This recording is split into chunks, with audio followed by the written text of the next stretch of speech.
Born on the Breda plantation at Haute du Cap in the colony of Saint-Domingue, Toussaint Breda was the child of two enslaved Africans. Hence, he was made a slave as well. His father, Gal Guinou, was a war captive from the Alada kingdom, sold into slavery and baptized as a Hippolyte, a Catholic convert enslaved under the French colonial rule. His mother was believed to be of the Edger ethnic group instead. Unlike most enslaved individuals of the time, Toussaint followed a different and unconventional path as he grew up. Due to him being owned by a more humane and sensible owner, Beyond de Liberté, he was reportedly allowed to manage livestock and gain literacy, rare privileges in the brutal system of the plantation slavery. Like every great leader, Toussaint's early education played a pivotal role in shaping his personality and leadership skills. A bulk of his exposure to knowledge stemmed from his relationship with his godfather, Pierre Baptiste, a literary enslaved man who tutored and guided him in reading, writing, and Catholicism. This intellectual mentorship helped Toussaint develop sharp reasoning skills and a strong moral compass. Alongside this, he gained an informal but respected theological understanding through regular participation in church sessions and exposure to Enlightenment, values circulating in the colonial society. Equally significant were the medicinal skills he learned from his parents, who were said to have been healers in the African community, which contributed to him being able to build an empathetic connection with his people. Yet, despite this foundation and his revolutionary success in Haiti, Toussaint's legacy invites continued debate. While he is often celebrated as a central architect of the Haitian Revolution, questions persist about the true scale of his influence, both within Haiti and beyond. How exactly was leadership effective in the Haitian Revolution? Did his efforts truly have an impact on the abolishment of slavery in other parts of the world? This raises an important question. How did Toussaint Louverture's leadership influence the Haitian Revolution and the abolition of slavery in other parts of the world?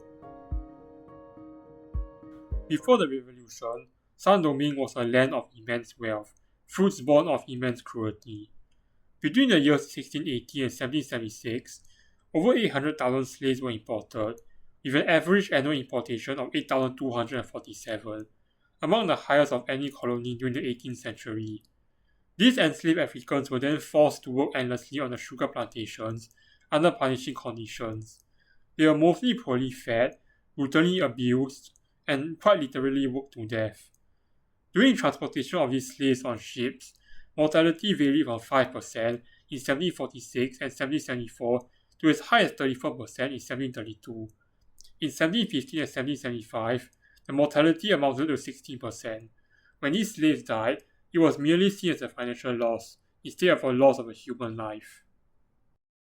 It was a massacre in slow motion, on repeat every day, whilst a few battered and eyelid. After all, slaves were not seen as deserving of humane treatment, but mere property, disposable tools in an empire built on sugar, profit, and racial hierarchy. And in this empire of, in other words, indisputable violence, rebellion was not a coincidence, it was necessary. Before Toussaint formally entered the revolution, he had already been cultivating the tools that would later contribute to his leadership journey. Described as a coachman, horsebreaker, and steward on the Breda plantation, Toussaint's daily responsibilities built his skills in management, strategic planning, and communication. Far from being a passive bystander to the immense cruelty, he was a student of the inhumane empire, carefully picking up its weak points. And during these years of silent observation, he gained a lot of respect amongst his community for the various skills he had, even earning him the infamous nickname Fetrus Breton, which translates to the stick to lean on. When the enslaved masses revolted in 1791, Toussaint was not surprised, but rather he was very well prepared. And though he only joined formally after the uprising had begun, he joined with a vision, a sense of justice, and a clear direction.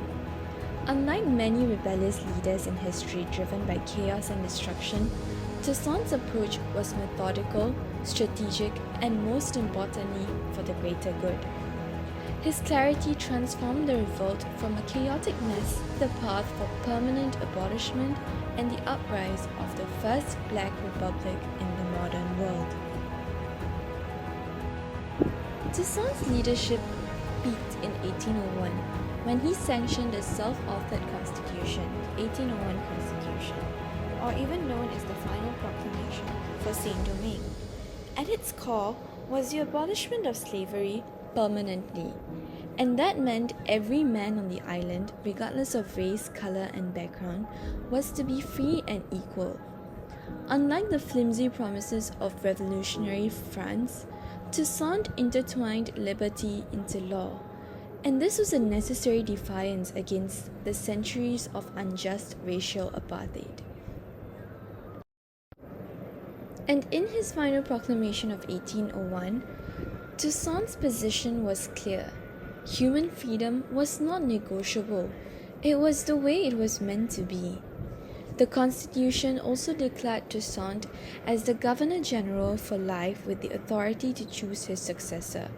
Yet another strategic move by him, not out of greed for power, but to safeguard his people, for the absence of a strong leader like him would risk his people falling back into the clutches of the French if they were to reimpose slavery. Toussaint said in his final proclamation the following quote, "You are soldiers. You must be faithful observers of the subordination and military virtues, and must vanquish or die at your posts." His leadership greatly emphasized a lot of loyalty and unity, and this was deeply rooted in Enlightenment ideals. And it makes sense because if one is not devoted to the cause and does not stand for their brothers, it is impossible for such a huge movement to succeed. His constitution did not just abolish slavery in Saint-Domingue, it challenged the global legitimacy of the very idea of slavery, forcing the European powers to concede to black sovereignty backed by law. Sometimes, when it comes to certain people's struggles, it can be brought back once again with tough resistance from whatever the status quo had been. This was the case with the French, who themselves were going through a power struggle of their own, which saw the new leader, Napoleon, despite making it clear that slavery was abolished in Saint-Domingue, he still wanted to regain control to prevent the concentration of power from landing into the hands of Toussaint Louverture. It was imminent right from the start that it was not going to be a pushover, like how André Rigaud's troops, who was part of Napoleon's army, were defeated as the locals, both blacks and whites, rallied behind Toussaint through such circumstances and thereby refused the authority of the French officials, which made it difficult to bring about re-establishment. With this amount of effort being shown, it is clear that the Haitians were serious about the pursuit of independence to the point that the provocations reached a boiling point when Toussaint introduced the premature constitution for the French part of Saint-Domingue, which was seen as a casus belli, quote-unquote, which justified going into war knowing there are high stakes on the line for both sides of the party.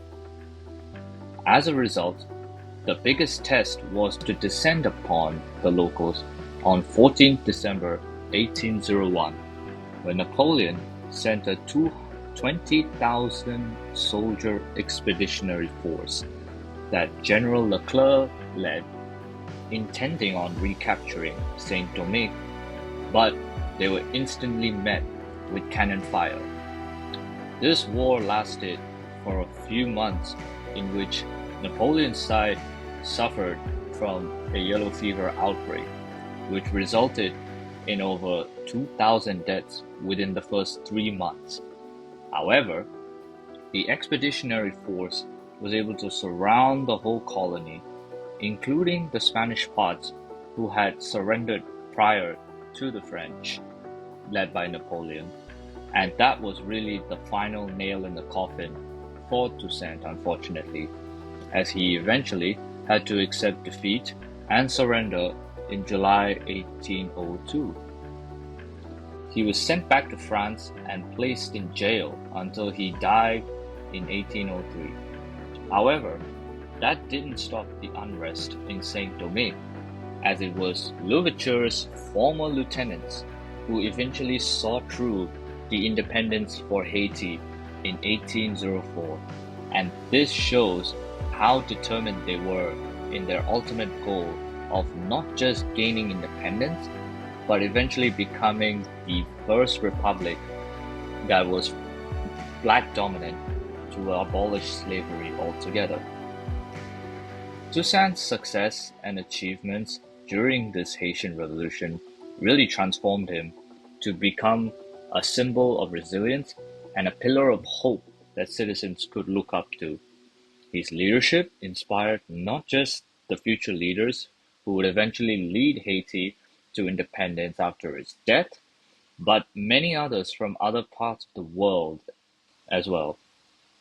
He opened up not just holes in the wars, but even hope within his fellow rebel force peers that appealed towards the prospects of having liberty from the foreign occupants. He simply embodied the possibility of freedom and self-governance for the enslaved population. His unwavering ability to lead an entire population, despite being split in half because of the two different colonizing powers that occupied Haiti, really made him become quite the role model for what future black resistance movements would end up doing later in both the 19th and the 20th centuries. This sets the example of how powerful one could become if given the right amount of resources, which could elevate somebody from a commoner to a figurehead. The importance of Louverture's leadership went far beyond Haiti. When word of the revolution reached around the Atlantic, his example sparked abolitionist movements and freedom fighters all across the world. The success of the Haitian Revolution under Louverture's command was in itself a warning to slave powers and a source of inspiration for subjugated peoples elsewhere in the world, initiating movements and redefining global discourse about slavery and human rights.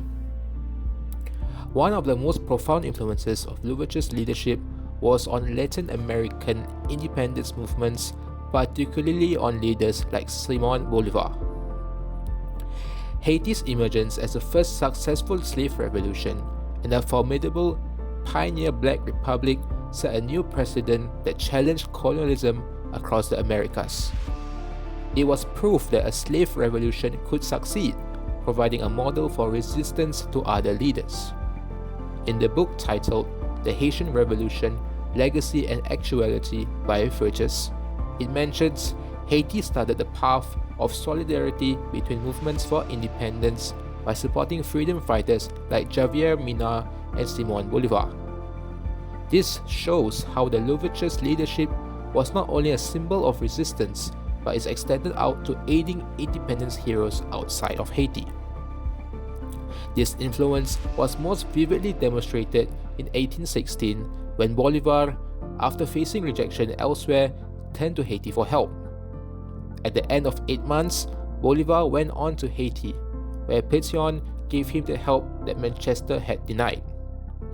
Alexander Pétion, Haiti's president at the time, inheriting the ideals of Louverture's revolution, offered to provide aid conditioned on a single demand: that he should free the slaves in Venezuela. Bolívar did so willingly, issuing a decree of emancipation in Venezuela. This key moment demonstrates how Bolívar's later actions are directly connected to the legacy of Louverture's leadership and revolution. Haiti became not only a moral example, but also a physical base for leaders of the anti-colonial struggle. Numerous liberating expeditions into Spanish America were launched from Port-au-Prince during Pétion's presidency, which could only have been made possible with the revolutionary anti-slavery foundation that Louverture laid. Through both inspiration and material aid, Louverture's legacy catalyzed the collapse of European colonialism in Latin America. The same legacy would cross borders yet again, influencing the trajectory of slavery abolition in the United States. Though Toussaint never set foot in America, the legacy of the Haitian Revolution influenced political developments and territorial expansions in ways that pushed the United States closer towards emancipation. Nearly 60 years before the United States abolished slavery in 1865, Toussaint's successful leadership and constitution proved that enslaved people could not only fight for their freedom, but could also govern themselves. Historians claim that any society in the Americas working with slave labor had to reckon with the inspiration slaves felt in response to news from Haiti. Haiti's revolution challenged the foundations of slavery, offering hope for resistance and equality. Beyond symbolism, Toussaint's revolution had geopolitical consequences for the United States with the Louisiana Purchase. In 1803, Napoleon saw Louisiana as a useless drain on French resources after losing control of Haiti. Needing money for the renewed war with England, Napoleon sold the vast Louisiana territory for about 4 cents an acre to America, doubling the size of the United States. This abrupt act removed France as a major power in the Western Hemisphere and was a massive turning point for the United States. The purchase transformed how American citizens viewed their national identity and future. As the vast open spaces of Louisiana drew immigrants all across Europe, it increased social diversity and pushed for the need to decide how the new lands will be politically established, if new states would support or reject slavery. This became a major point of contention, dividing the nation and deepening social tensions.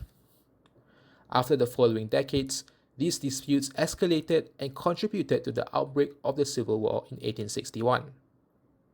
The war fought over the future of slavery in America, leading to the abolition of slavery with the 13th Amendment in 1865. Thus, with the Haitian Revolution initiating the Louisiana Purchase that led to the chain of events mentioned, as well as demonstrating to the enslaved people in America that freedom and self-governance was possible, the Toussaint-led Haitian Revolution can be recognized as a distant but pivotal turning point in the history of American emancipation. Beyond the United States, the influence of Toussaint Louverture and the Haitian Revolution had a far-reaching influence across the Atlantic world, inspiring slaves in other countries to rise up against their own oppression. The potential of such revolts happening again would cause fear in slaveholders, which eventually caused the abolishment of slavery in other countries, such as Brazil, with the Bahia Revolt in 1835. The Bahia Revolt, or the Malay Revolt, was a Muslim slave rebellion. The aim was to overthrow their white enslavers called Brancos. They primarily looked up to the Haiti, which gave them a real-world example that slaves could defeat their masters. The Haitian Revolution was known to the Brazilian slaves, who wore necklaces bearing the image of President Dessalines, a key leader in the Haitian Revolution. Although the revolt was violently suppressed and controlled, the move renewed fear in slaveholders that revolts influenced by the Haitian Revolution could happen anytime. Brazil gradually passed slave abolition laws like the Lei do Ventre Livre or the Rio Branco Law in 1871, a law where children of enslaved women were no longer considered as slaves. Toussaint Louverture's leadership during the Haitian Revolution also had an impact on the British, who were the largest players in the transatlantic slave trade at the time. Abolitionists and policymakers were forced to answer for not just its questionable morality, but also the economic risks and dangers of politics that came with the same. As Peguero states, the Haitian Revolution gave hope to other slave societies in the Western Hemisphere to resist slavery and to fight for racial equality. This hope to other slave societies soon transformed into a source of fear for colonial powers. That said, it sent a message to British politicians that taking the slave trade any further could only result in rebellion, disruption in the economy, and military conflict, similar to Haiti, where the British forces were defeated. The pressure of consequence led to the final abolition of the Slave Trade Act in 1807, which was Britain's final participation in the transatlantic slave trade. Despite putting an end to trade in 1807, slavery in itself remained for another 26 years within the British Empire. In this period, resistance movements inspired by the Haitian Revolution continued, where enslaved people fought for their freedom.